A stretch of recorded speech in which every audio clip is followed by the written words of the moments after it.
¿Cuántos usuarios tenemos actualmente que utilizan la web a través de un dispositivo móvil? ¿Cuántos dispositivos móviles existen en el mundo ahora mismo? Pues según las estadísticas, en las últimas tendencias que hemos hecho, si os dais cuenta, hay casi más de la mitad de la población mundial con dispositivo móvil. Tenemos un 67% de penetración. Al crecimiento de lo que hemos tenido en 2018 es un 9,1, lo que significa que va exponencialmente incrementando. Y si vemos lo que pasa en España, es aún peor, porque tenemos más dispositivos móviles que personas, lo cual nos quiere decir que más de uno tenemos 1, 2 o incluso 3 teléfonos. Posiblemente puedan ser de trabajo o ya personales, como lo gestionemos. Entonces, ¿qué nos dice? Aparte del crecimiento que tenemos, si os dais cuenta, que tenemos un 86% de usuarios que actualmente utilizan el teléfono móvil también para navegar por Internet. Un 86% de todo el total que teníamos antes. Y es muchísima, muchísima gente. Entonces, ¿por qué falla la web móvil? ¿Qué problemas tenemos para que no esté funcionando bien o incluso nuestros usuarios no terminen de hacer transacciones a través del móvil o no se fíen de utilizar el teléfono móvil para hacer algún tipo de acción importante? Bueno, pues el principal problema que tenemos es que hay muchísimo más usuario utilizando el dispositivo móvil para navegar, conectar o consultar cosas por Internet que el número de transacciones o compras que realmente se llevan a cabo en una web móvil, que llega a ser un 16%, es muy bajo para la cantidad de dispositivos móviles que tenemos y la cantidad de personas que utilizan un dispositivo móvil para navegar. Otro problema es que el 85% de los usuarios siempre termina esperando que nuestro renderizado o nuestro website vaya igual o más rápido que como va en el ordenador. Al final, si en el ordenador te va bien, esperan que cuando te metas por el móvil vaya a funcionar exactamente igual de bien y se encuentra precisamente que es todo lo contrario y termina siendo un proceso muy tedioso y con poca usabilidad.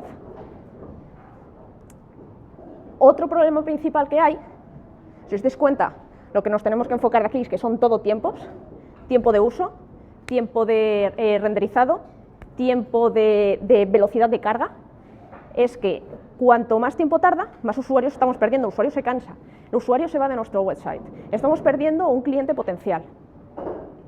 Dicen las estadísticas que cuando pasan más de 500 milisegundos, un 8% de los usuarios que han entrado a nuestro website se ha ido. Se ha ido porque se ha cansado de esperar, porque su percepción es lenta. Y lo peor de todo es que cuando pasan 3 segundos, unos 3.000 milisegundos, el 40% ha desaparecido. 40% de nuestros usuarios potenciales.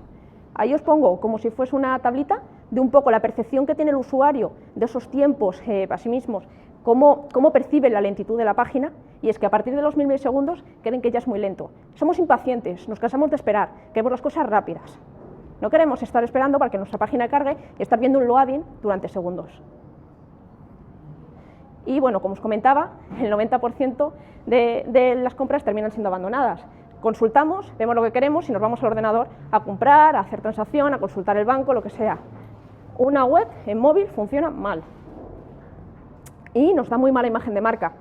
Esto lo que al final terminamos pensando es que si a través del móvil no podemos hacerlo, es que esa marca que tiene habilitado su negocio online no está poniendo suficientemente atención o prioridad a que el usuario pueda utilizarlo desde cualquier dispositivo. Y terminas incluso teniendo mal concepto de lo que te están vendiendo. Otro problema es la visualización. Aquí os pongo un caso, una imagen demasiado grande que se ha cargado mal por la espera de tiempo, por cómo estaba montado el HTML o incluso cómo estaba montado el CSS, y vemos eso de primeras. Yo personalmente veo eso en una página y lo poco que pienso es que tiene muy poca seriedad y muy poca preocupación de la imagen visual que está dando esa empresa. Y ya ni os cuento cuando intentas hacer algún tipo de compra real, ves que está totalmente descuadrado, que quieres hacer una compra de algo que no sabes ni lo que es, porque el texto no termino ni de leerlo, y por más que muevo el móvil, no consigo visualizar cuál de las opciones es la que a mí me interesa. y termino teniendo que irme al ordenador cuando lo mismo estoy fuera de casa, cuando lo mismo estoy pues eso, en un transporte público o directamente en ese momento no puedo tener el ordenador en la mano. ¿Y cómo podemos mejorar la web? Bueno, pues os voy a denominar un grupo de cosas importantes. Entonces tenemos que pensar que lo más básico, que cómo estamos cargando la página, cómo estamos metiendo sus estilos, que tendrían que ser también óptimos, el JavaScript, el almacenamiento dentro de nuestro dispositivo móvil, que efectivamente no es ni mucho menos igual al que tenemos en un ordenador, las imágenes, evidentemente, cómo están cargadas, qué tamaño tienen, cuánto tardamos en pedirlas, si las tenemos en local, y la red. De aquí quiero que os quedéis con el concepto de caché, memoria de JavaScript, estilos y conexión del teléfono móvil. Las conexiones móviles, que no son iguales a que tengas un cable directamente enchufado al ordenador. Recordemos eso. Entonces, la carga de página, cosa básica. El CSS tiene que estar arriba. ¿Por qué? Porque el CSS bloquea nuestro renderizado. Si tenemos un CSS que tarda mucho en llegar a nuestro cliente, por las idas y venidas, la espera, estamos incrementando el tiempo de renderizado. El rendimiento ya es malo. Y para colmo, si encima tenemos un archivo CSS con muchísima cantidad de datos, el peso es mayor, el navegador tarda muchísimo más en estar interpretando todo lo que hay de estilos para poder pintar la página, porque estamos esperando a poder pintar la página para saber cómo tiene que estar diseñada, cómo tiene que estar coloreada, cómo tiene que visualizarse, y aumentamos tiempos de renderizado.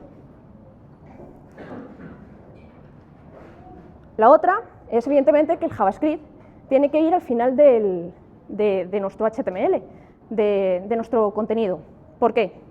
Porque el JavaScript también bloquea nuestro renderizado y nosotros necesitamos que la página esté renderizada para poder utilizar un JavaScript dependiente de los elementos esos del DOM o para poder interaccionar con lo que tenemos en el DOM. Podemos tener archivos JavaScript que no tengan nada que ver con lo del DOM. Y entonces, para eso, pues podemos utilizar async y defer, que son atributos que se meten dentro del HTML. Async lo que nos dice es, oye, ¿puedes ir descargándome este fichero JavaScript que lo voy a necesitar cuando el DOM haya terminado de cargar, cuando el onload haya terminado, y una vez eso me lo empiezas a parsear e interpretar? Y el defer lo que nos dice es, oye, a mí esto me da igual, yo tengo un archivo que no me importa que esté con el JavaScript, métemelo aquí y vete descargándolo, mientras todo lo demás se va renderizando.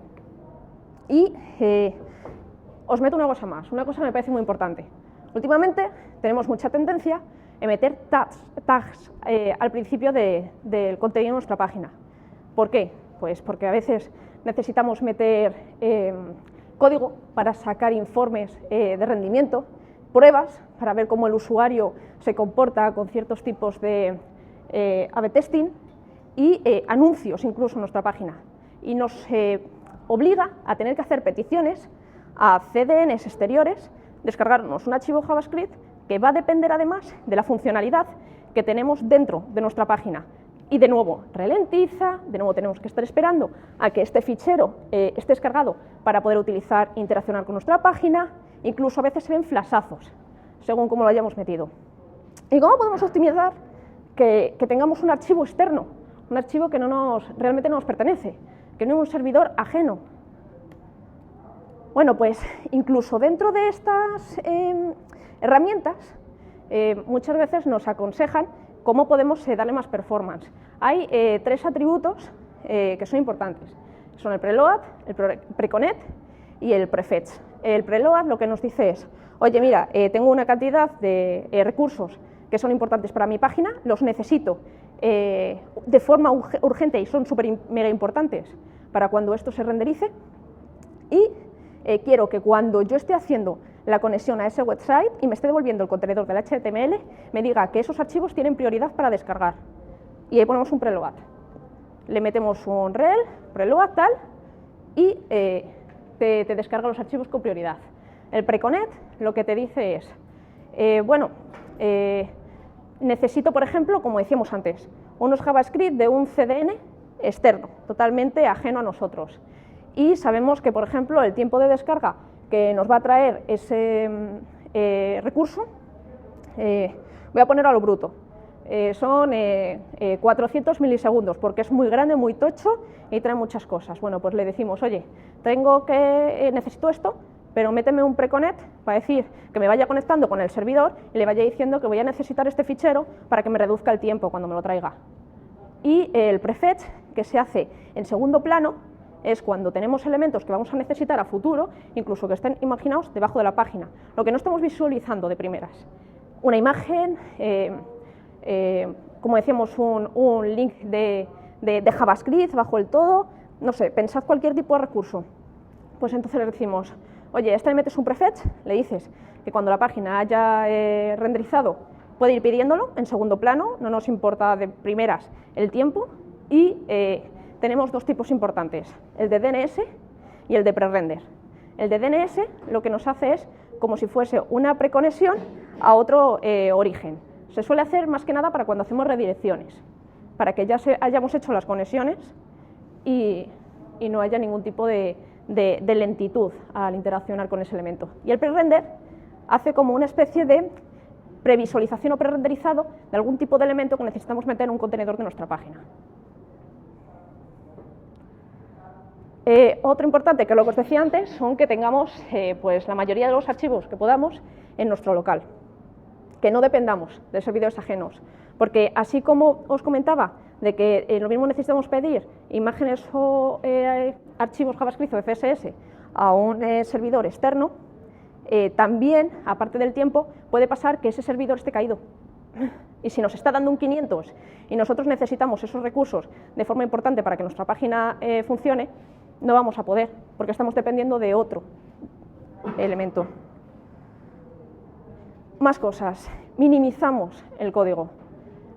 Si no estamos minimizando el código que nos estamos trayendo, estamos incrementando el tamaño que tiene ese fichero. Incrementar el tamaño de ese fichero significa que estamos incrementando las idas y vueltas para poder obtener ese recurso, es decir, el tiempo aumenta y vamos a tener otro problema de renderizado. Y no metemos JavaScript en línea, que todavía a día de hoy es muy típico e incluso lo he llegado todavía a ver. Esto lo que nos está diciendo es: voy a cachear el JavaScript de forma estática con mi contenido HTML. ¿Por qué? Nos obliga a que en el momento en que estamos renderizando la página y parseando los elementos que tenemos que pintar, ya tenemos que estar interpretando el JavaScript. Nos está aumentando el tiempo de renderizado. Y para colmo, nos está obligando a que lo estamos cacheando con nuestra página. Estilos. Vale, aquí os voy a hablar un poco de la optimización de estilos a nivel de desarrollo. La primera y más básica es que evitemos las dimensiones y posiciones absolutas. Tenemos mucha manía todavía de trabajar con píxeles. Entonces, ¿qué ocurre con esto? Que si nosotros ponemos un elemento de forma absoluta, de tamaño fijo, en nuestra pestaña, en nuestra ventana, y por el motivo que sea la vista cambia el renderizado, hacemos un resize, nos obliga a que todos los elementos que hemos renderizado vuelvan otra vez a tener que hacerse un render y aumenta el tiempo porque tenemos que volver a ajustar ese contenido al tamaño fijo que le habíamos dado. Y muchas veces incluso nos viene mal porque la visualización se ve como el culo. Usar hojas de estilos externas. Motivo. Antes hemos visto, y es muy típico, que el CSS lo terminemos teniendo una hoja de estilo aparte. Pero hay una cosa que no pensamos, y es que metemos dentro de una hoja de estilo concatenados todos los estilos que tenemos para un proyecto, y ese hoja de estilos puede ser de un volumen impresionante. Y muchas veces incluso los estilos que nos traen no son necesarios para la página que estamos viendo en ese momento, para los elementos que tenemos renderizados, o simplemente lo vamos a utilizar en navegaciones futuras de nuestra página. Entonces, ¿qué podemos hacer con esto para que no nos consuma tiempo? Pues si sabemos que tenemos un foco de unos, imaginaos, un tamaño de una vista móvil, 5 elementos podemos tener, que podemos tener el menú, la cabecera, un contenedor del principio de algo que estemos viendo, un artículo, si es muy pequeñito, pues un texto, una imagen y quizás algún tipo de sección más. Lo primero que el usuario busca y que quiere ver es el contenido de la página, no quiere ver el menú y tampoco le importa si hay una imagen, quiere ver el texto, el contenido, lo que le van a contar. Entonces, hay que priorizar que de ahí queremos texto, lo programamos, lo metemos en el CSS para que sea prioritario y lo estructuramos en HTML también para ello.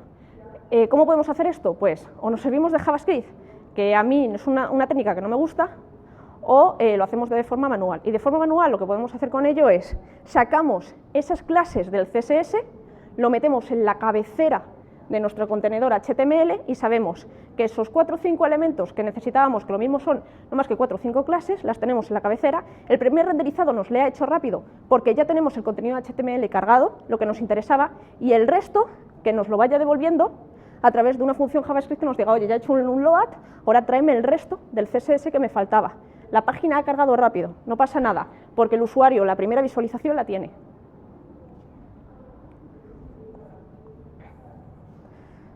Luego, otra cosa que también se da mucho es que de utilizar Ben y utilizar otro tipo de nomenclaturas para hacer CSS, vamos creando muchos subniveles de estilos. Y cuando el navegador tiene que parsear estos subniveles, claro, nosotros vemos el código luego generado de utilizar Sasolés y se ve como si fuese un chorro de código enorme, si os podéis dar ahí cuenta, 4 clases de todos los subniveles que teníamos aquí. Eso, al navegador lo que le dice es, oye, tengo un elemento cuyo padre es este, cuyo hijo es este, cuyo nieto es este, cuyo tal, y va en profundidad porque tenemos un árbol de jerarquías bajando hacia abajo buscando ese elemento. Cuando realmente lo que tendríamos que pensar es, ¿para qué hago eso si puedo aplicar la especificidad? ¿Y qué es la especificidad?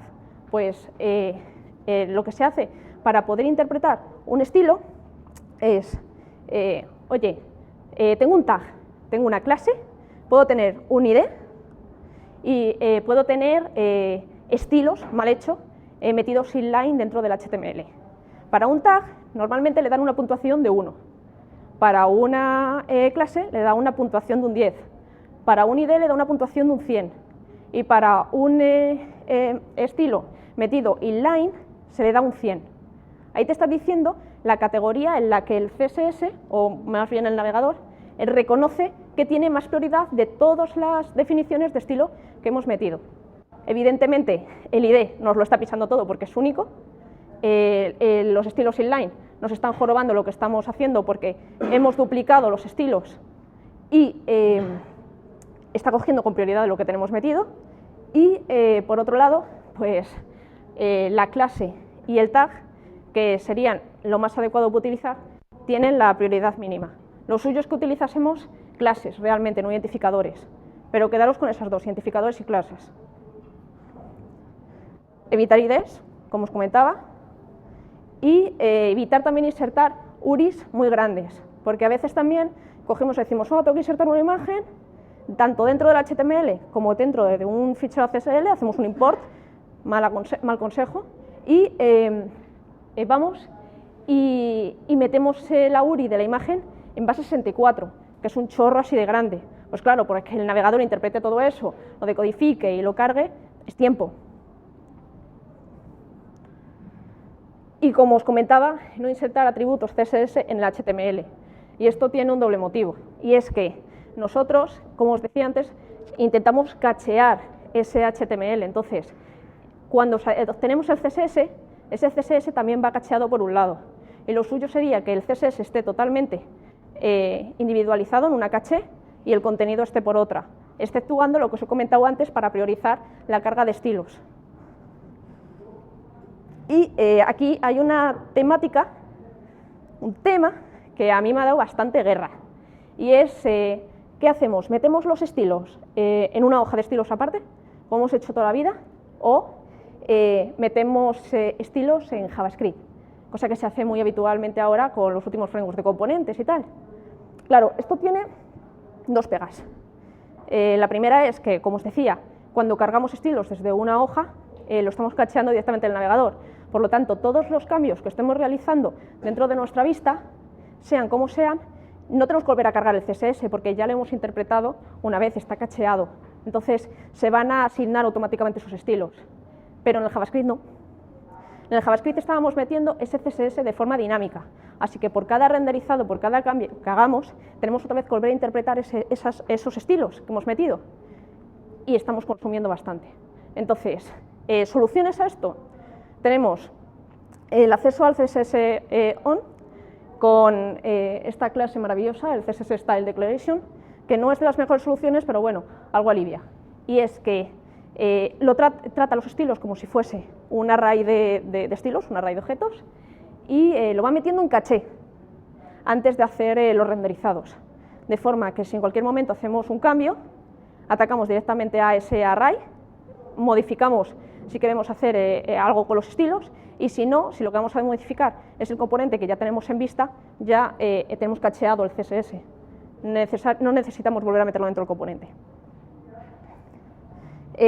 Muchos dicen que es que meterlo dentro del JavaScript como que encapsula esos estilos y que de la otra forma no, porque es genérico. Entonces, yo difiero. Tenemos cosas que ya lo encapsulan. Tenemos el Shadow DOM, por ejemplo, que de por sí encapsula todos los estilos que tenemos dentro de un componente. Existen los módulos CSS. Y bueno, ahí os añado un poco, que es lo que decía antes, que tenemos que valorar más. El que estemos haciendo un desarrollo rápido o guay, digamos, porque lo estamos metiendo dentro de JavaScript, o el coste y la interpretación que nos está generando el hacerlo de esa forma.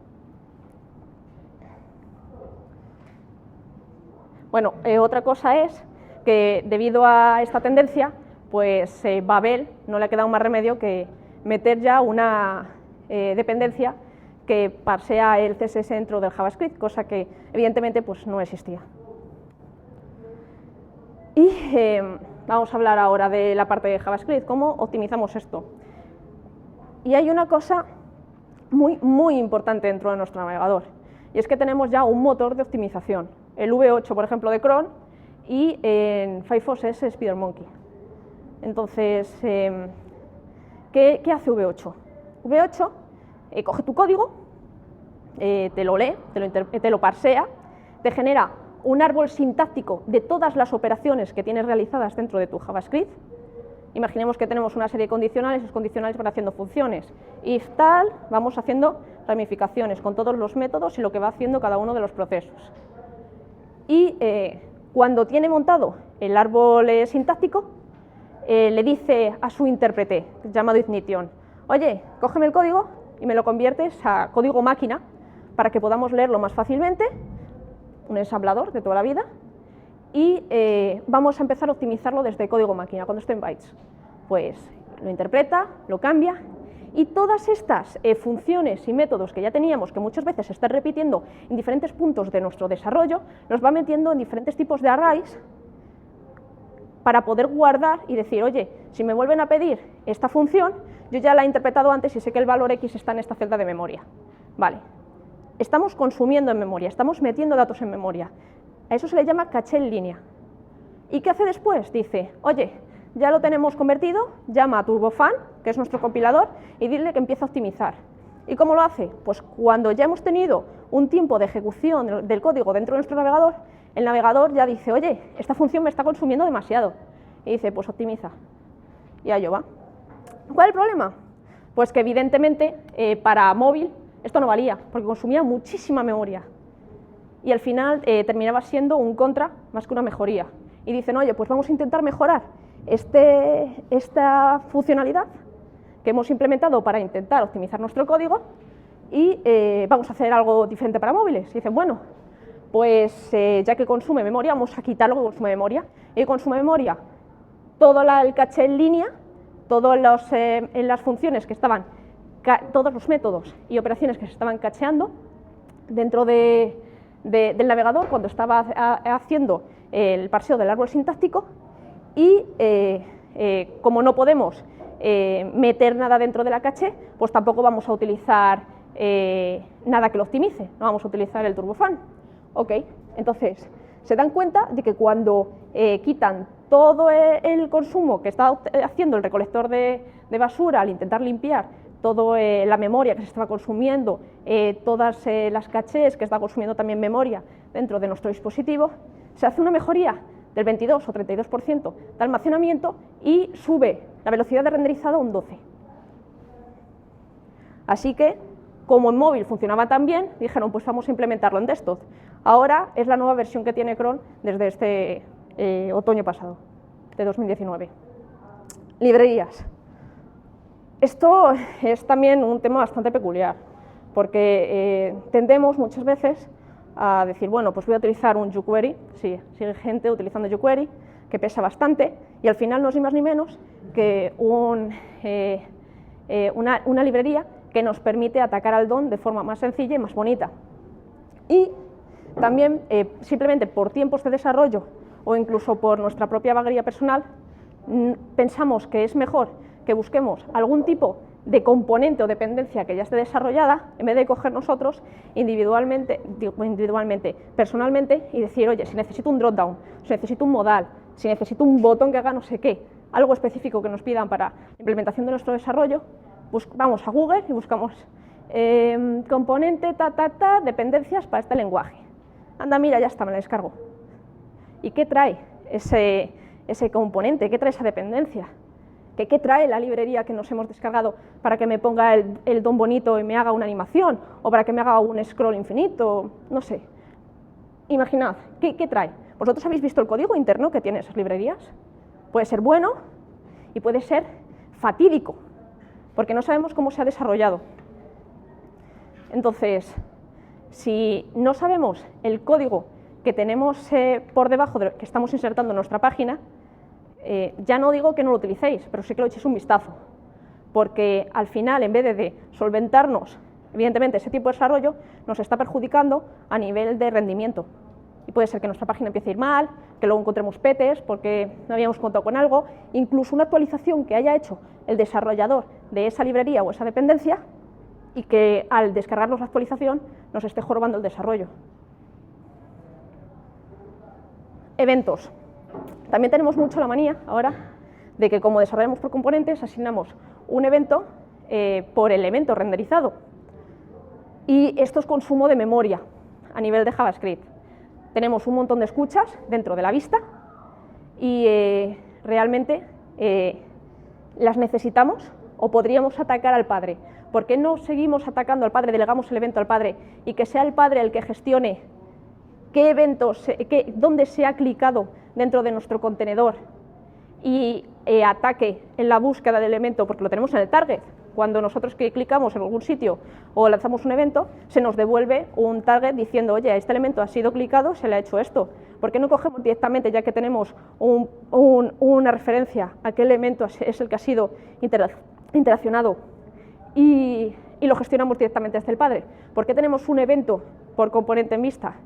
Realmente quizás sean las tendencias de cómo se está desarrollado, cómo está implementado el lenguaje. Hay algunos que luego por debajo lo gestionan, pero a nivel de performance, si lo estamos haciendo, por ejemplo, casero, nos va a dar más que un problema, porque estamos consumiendo memoria y muchas veces ni siquiera la estamos utilizando.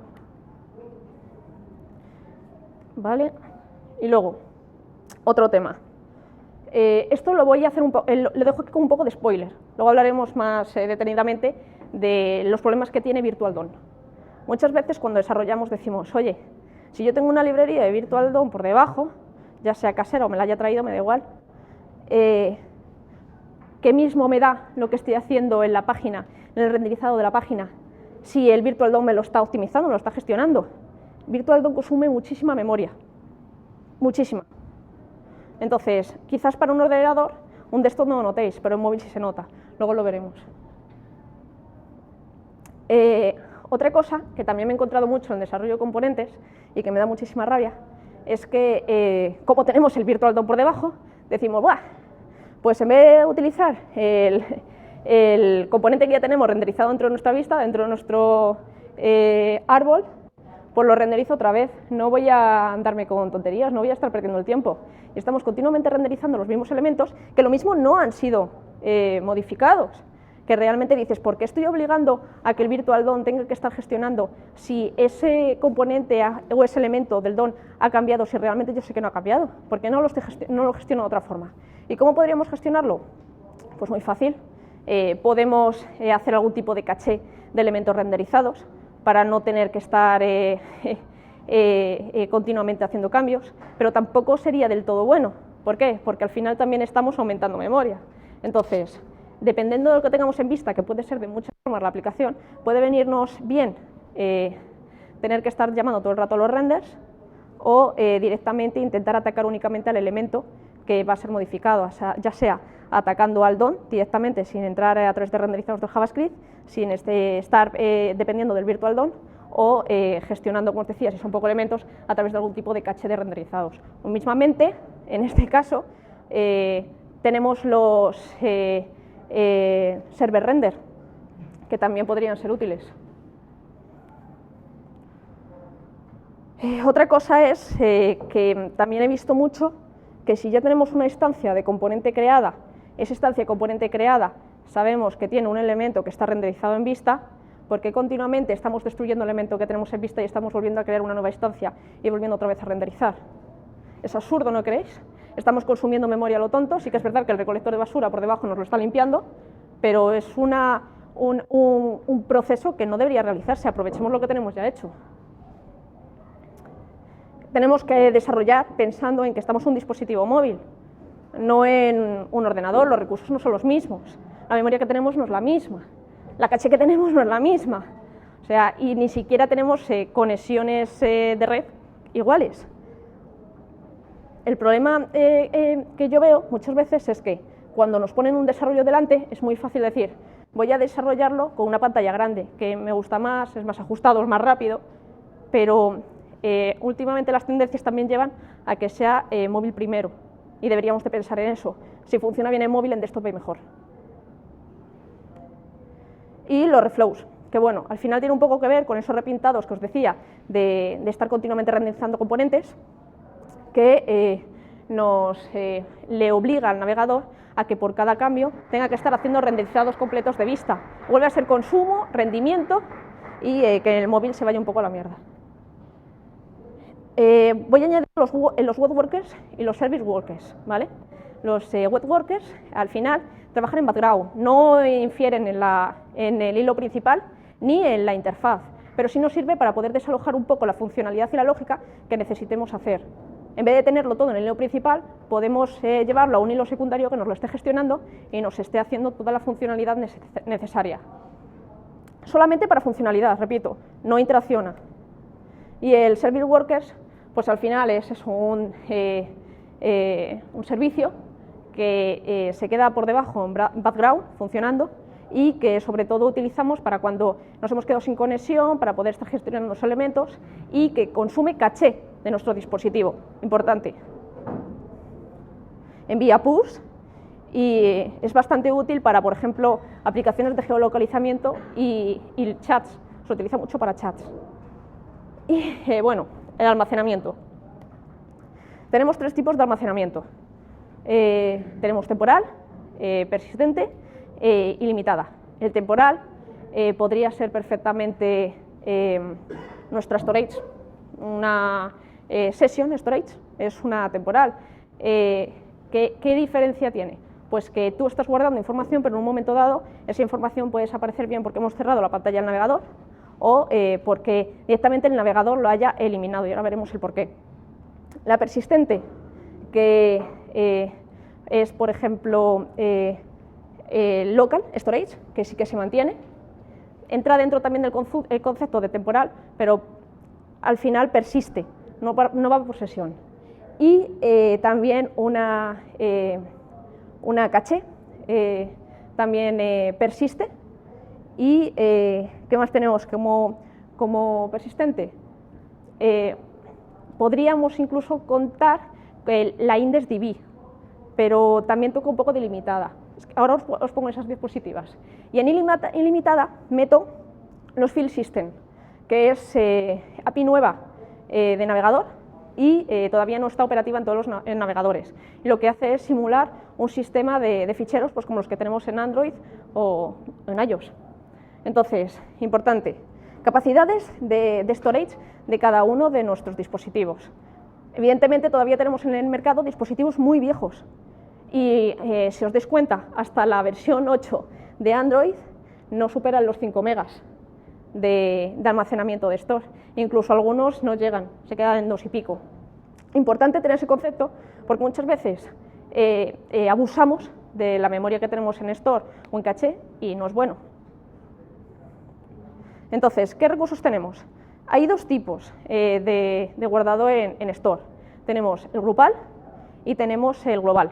El global lo que dice es, oye, voy a coger el 50% de la memoria que tengo en mi dispositivo y voy a utilizarla para guardar.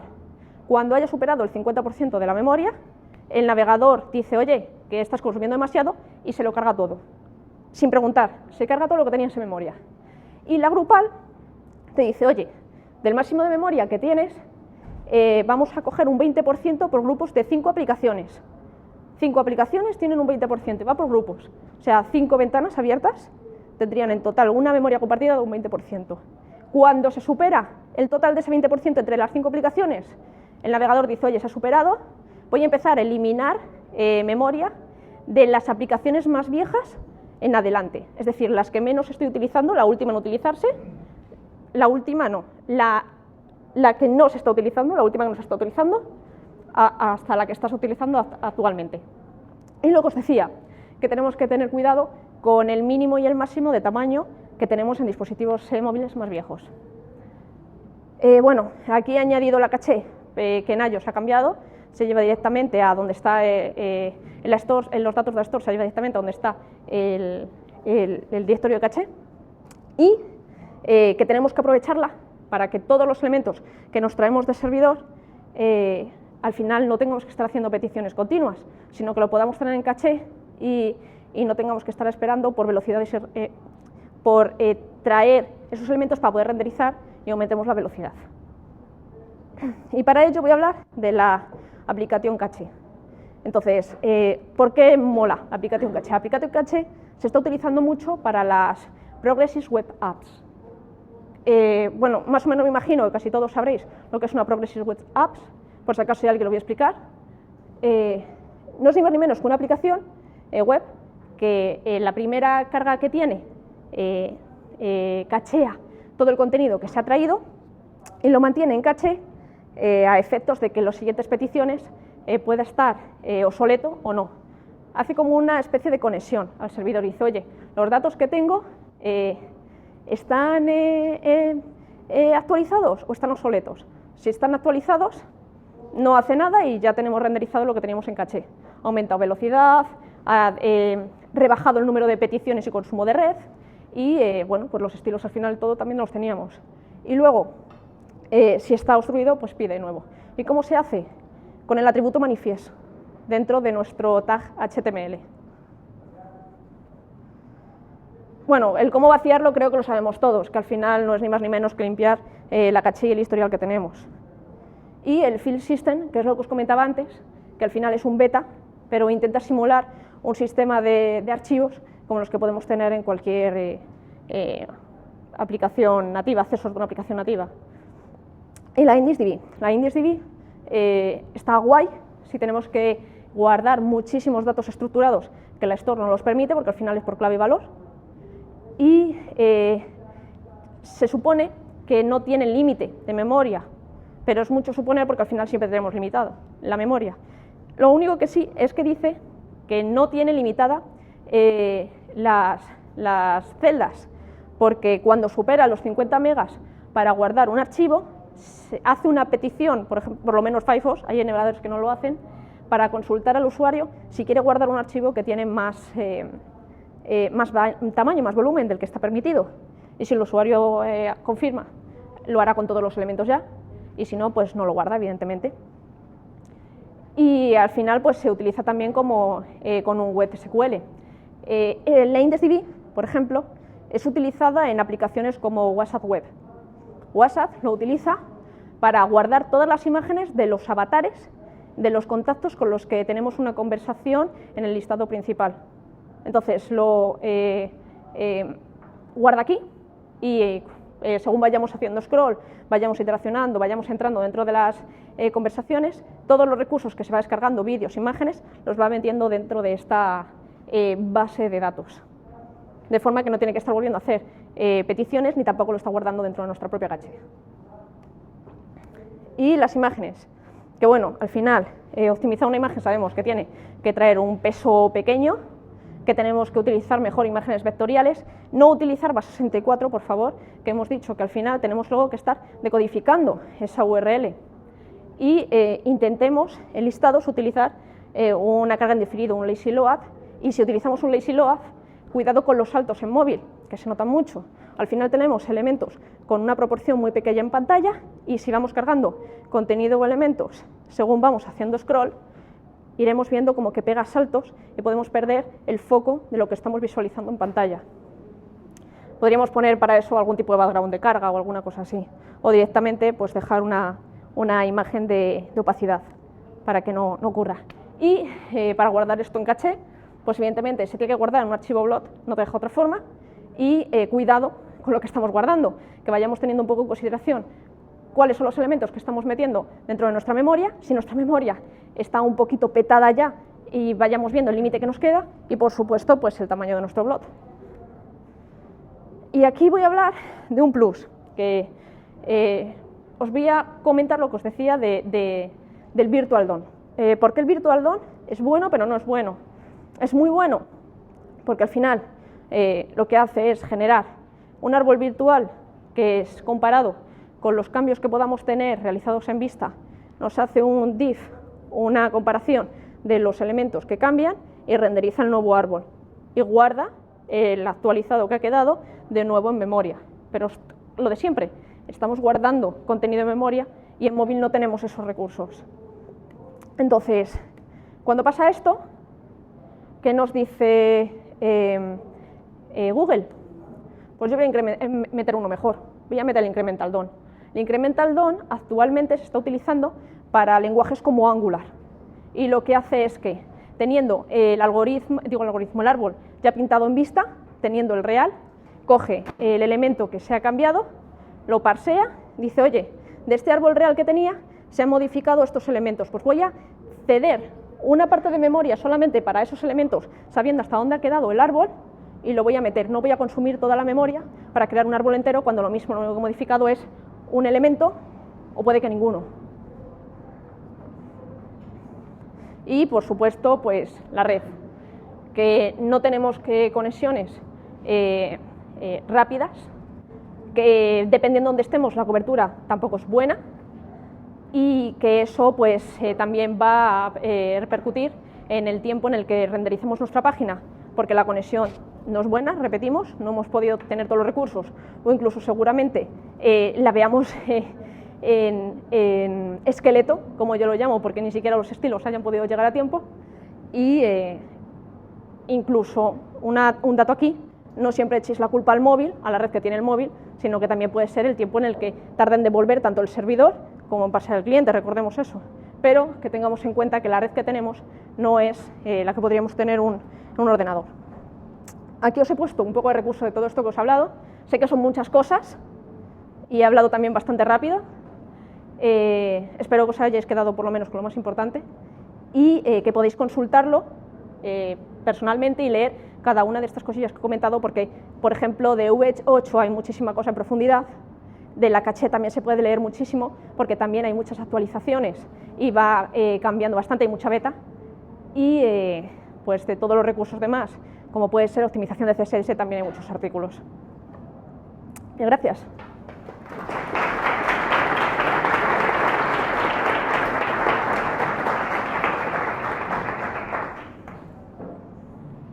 ¿Preguntas?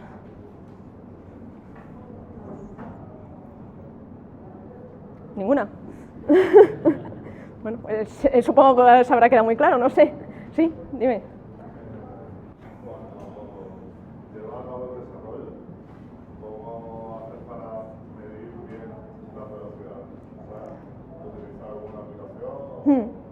Mira, Lighthouse ahora está pegando muy fuerte. Existe Speed de Google, Speed Insight o algo así de Google, que yo utilizaba mucho. El problema es que también depende, como te digo, de la velocidad de red que tengas. Entonces, Lighthouse se puede instalar de forma nativa en tu navegador, o en tu navegador en tu ordenador, o la puedes utilizar de forma externa. Yo recomiendo que te la instales. ¿Por qué? porque así no vas a depender de conexiones aparte. Vas a medir internamente cuál es la velocidad de tu aplicación, te va a dar además un reporte muy específico de si tienes certificados de seguridad, si hay vulnerabilidades, si hay algún archivo que por el motivo que sea lo ve demasiado grande, una imagen por ejemplo, si está consumiendo demasiada caché, si el scroll ha palpitado, ha hecho flashazo o no ha ido lo suficientemente rápido, si algo se ha quedado en blanco. Te va a dar unos detalles impresionantes. Y además ahora también tiene una parte actualizada para que puedas probarla muy bien con las Progressive Web Apps. No sé si hay algo más. ¿Nada más? ¿Lo damos por terminado? Pues nada, gracias.